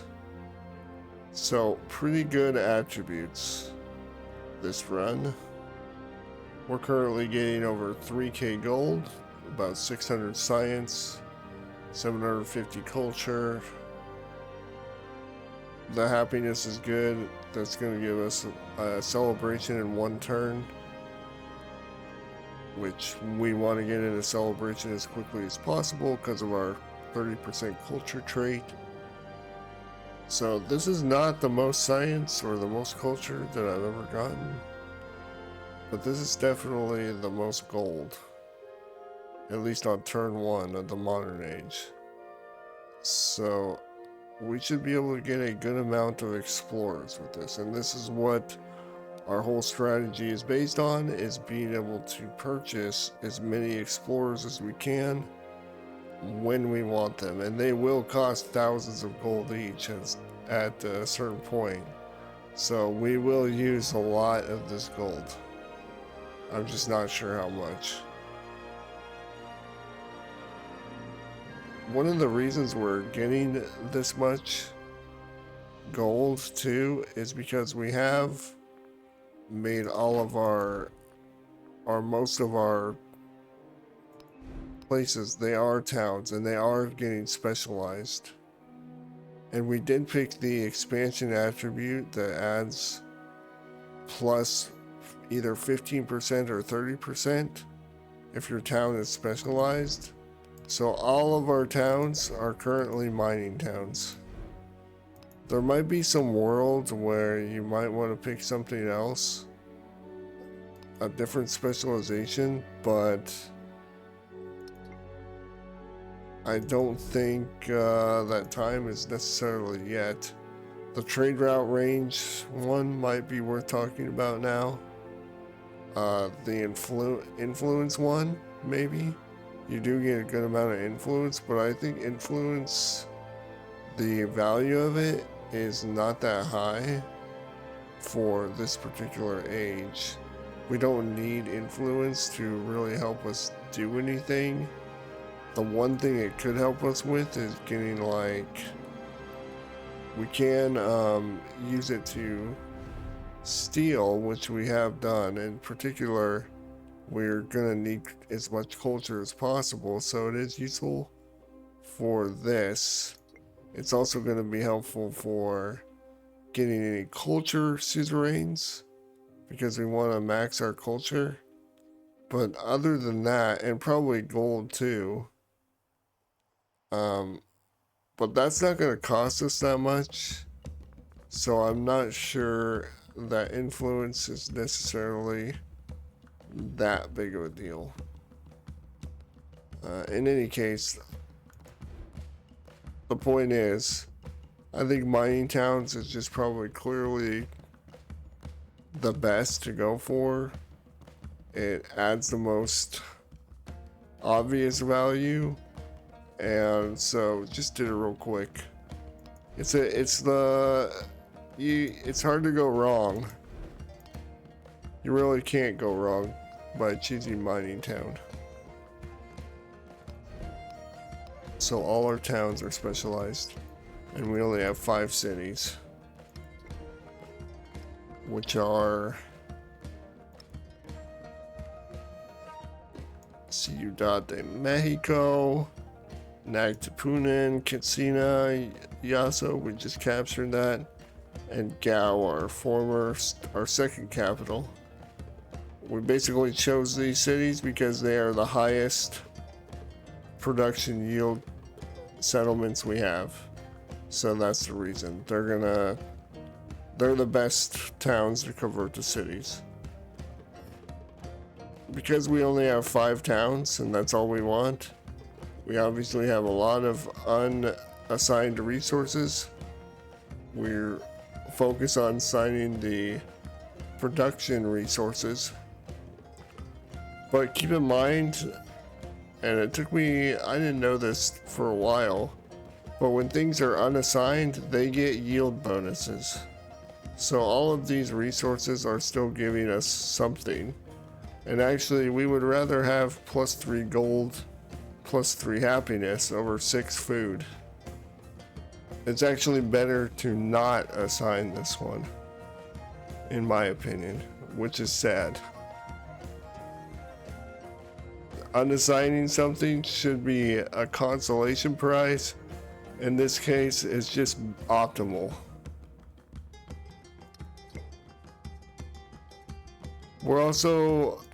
We don't have all of this area scouted out. So bought some scouts. We also did buy a settler because we know we're gonna want a settler here. There might be artifacts that spawn here. I'm not sure. Like, there's lots of things that can cause artifacts to spawn. I think possibly where former city-states were, or battles occurred, things like that. So it's unclear where they are. So, but we know we want a settler or settlement in this area, because if something spawns here, we have no way of getting to it quickly. So we want to fill our dead zones. There's another one up here. And so we want to start sending units up into these areas, or settlers. They allow us to do movement early so that our explorers don't have to move as much. It also creates roads.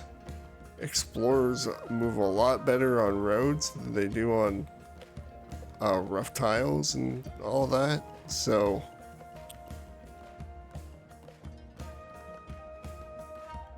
mostly just trying to fill the map. Also got a scout here. And we have currently 8 commanders, and they are all going to our capital. They all have this leadership promotion, plus 5% to all yields. This stacks. I'm not sure if it's going to be plus 5% times 8, so that's plus 40%, or if it's going to be exponentially reduced. But in any case, I do know that every one you have in the city does actually make a difference. I'm just not sure if it's the full 5% for each one. So we're moving all of our commanders to Mexico City. And because this is where we're going to build the World's Fair. So we want to have the most amount of yield we can in this place so that we can build the World's Fair in one turn.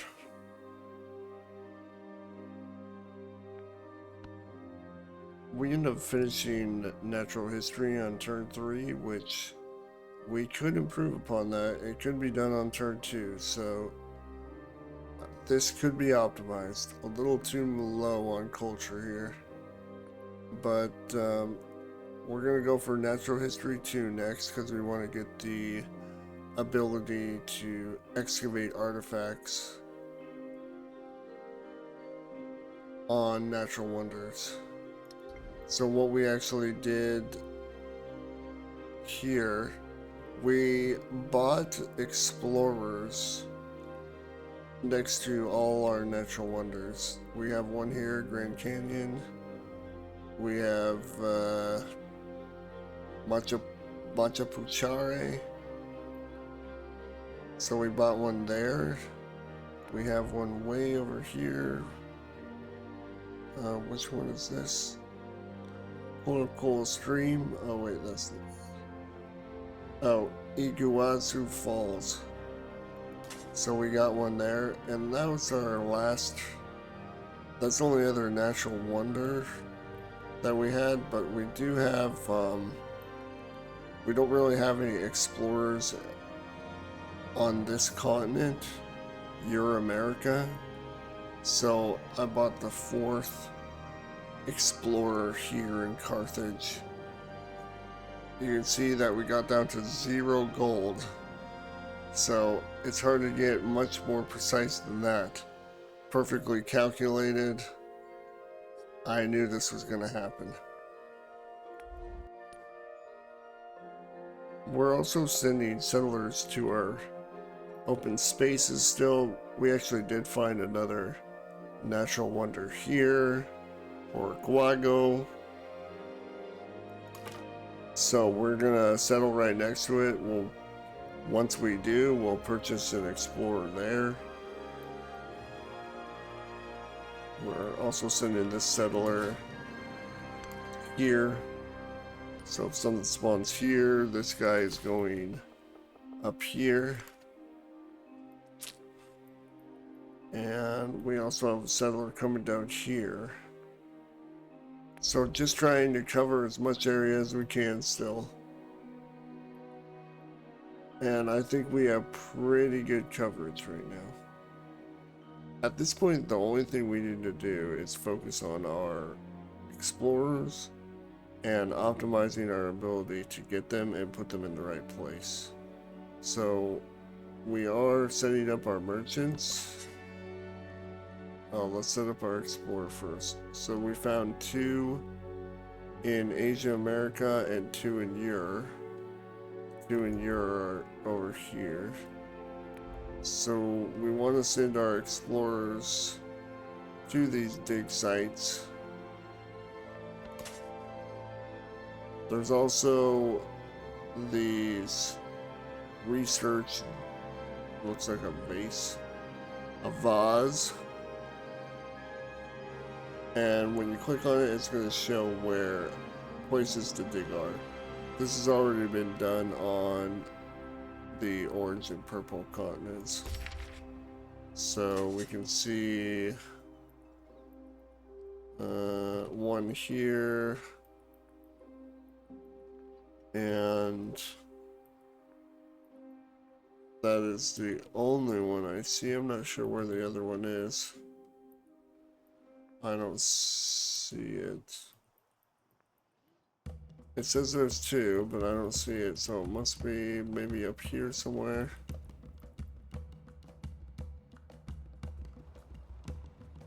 Not sure, so we're gonna have to look around for that. We are sending a settler over here, so once we get close, we'll send our settler here. Once we settle here, we'll buy an explorer and immediately take that, assuming green here does not build an explorer. We'll have to look around for where the other artifact is.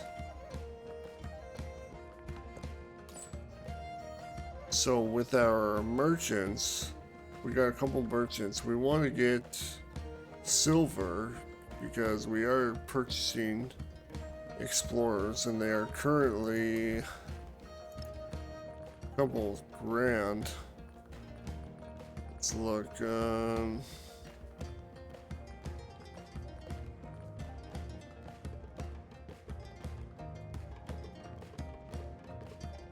Hard to find apparently. I don't know why I cannot build one here. Oh, it's right here, dude.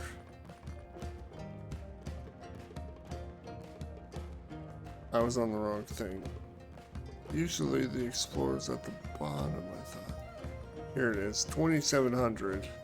We finally got there. So reducing this by 20% or whatever it is, it's gonna be a little less than that. But this is a silver, probably equates to close to 400, 500 gold per purchase right now. So very good to get silver. So we're gonna send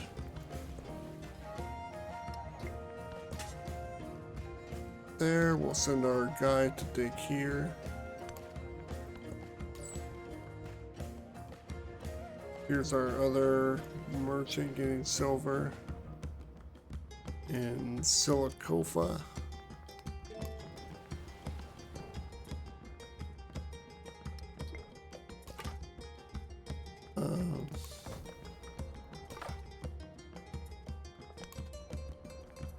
Just looking around,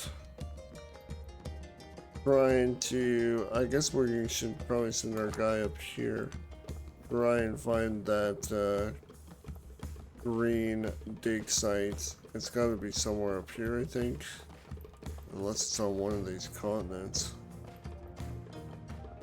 But we also purchased an explorer here, so this guy is gonna dig over here.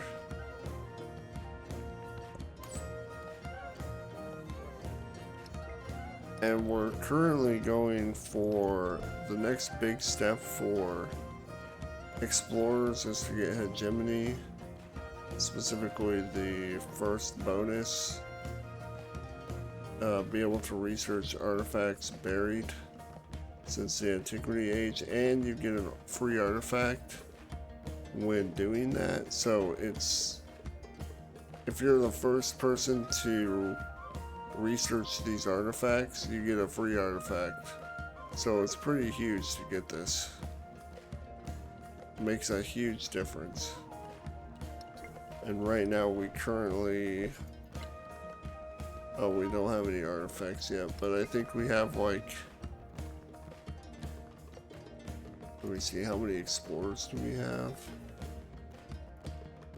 We have 7 explorers, and I think 4 of them are digging. So we have 4 in process. So I'm guessing probably around 10, turn 10, 11. 12, we might be able to get 15. A good idea to get at least one cultural city-state in the modern age for this, since one of the city bonuses is to receive an artifact. Pretty strong.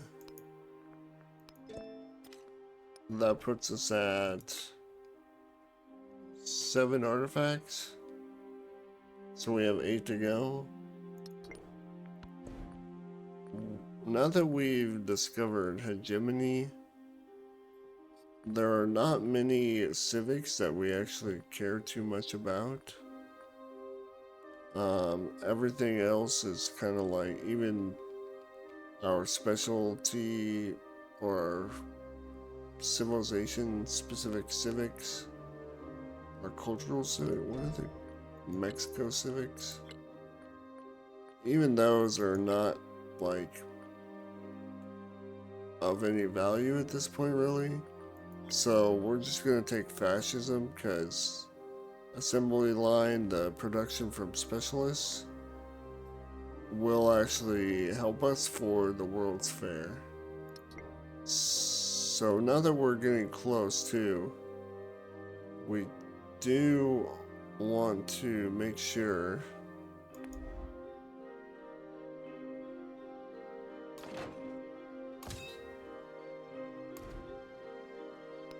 that we're not building in our capital. We're just going to leave that as it is,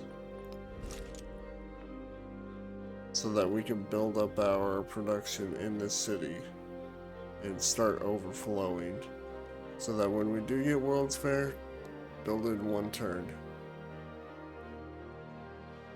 As for our explorers, now that we have hegemony, we're going to be able to research more artifacts, and we should get 1 artifact each time we do this. So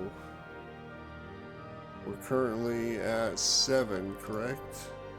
Just want to make sure for science. So this should put us at 8. Nice.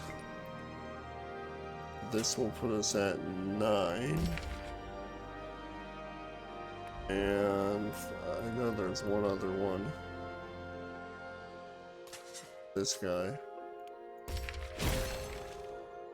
So just like that, 3 easy artifacts just from being the first to research them. This is why it's so important to get Hegemony first. We want to be the first person researching.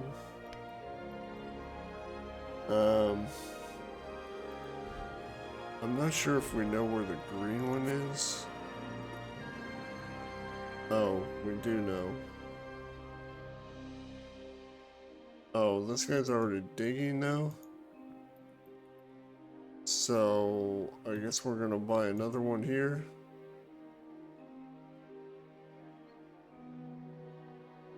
Okay, turn off, please. Purchase Explorer. So this guy will go research here.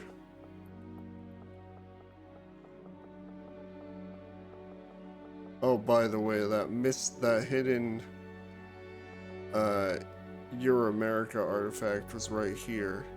It's hidden behind the town sign, so couldn't see it very well. But we can also see there's basically so many dig sites here now. We can send this guy here. We have one guy digging up here. So I think we're actually... We have another guy already digging here. 3 turns. So I think just based on what we are doing now, we might already be getting 15.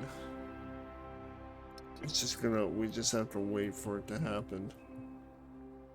Oh, this guy ended up beating us, unfortunately, so we're a little slow on this one, but I don't think it's the end of the world. We're digging up the Bermuda Triangle. Not sure how much sense that makes, but that's gonna complete. So I think on turn 13 we're gonna have, we could have 15. So we'll see how that goes. And here we are, about to get our final artifact. Boom. We can now build our World's Fair, which we've been storing up our production in our capital. It says 3 turns.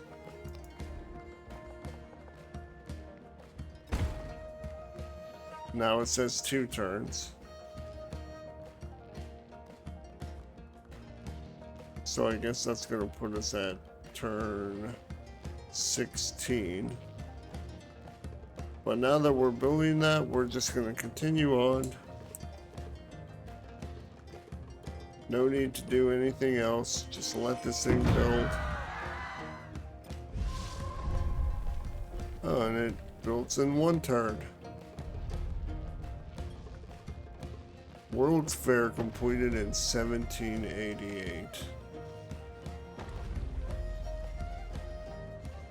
So that's how it's done. Ended up completing the age on turn 15. That is better than what I've done with military, which is turn 18. So one can traverse the seems world totally viable pavilions for the amusement of the crowd, and still be home as compared to economic victory and scientific victory, which I do not think can compete with these times. So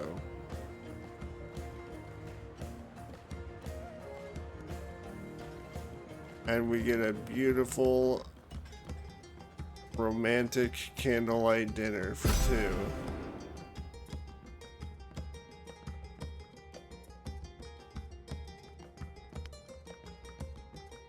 If you made it to the end of this video, you are a true degenerate, and I love you for that.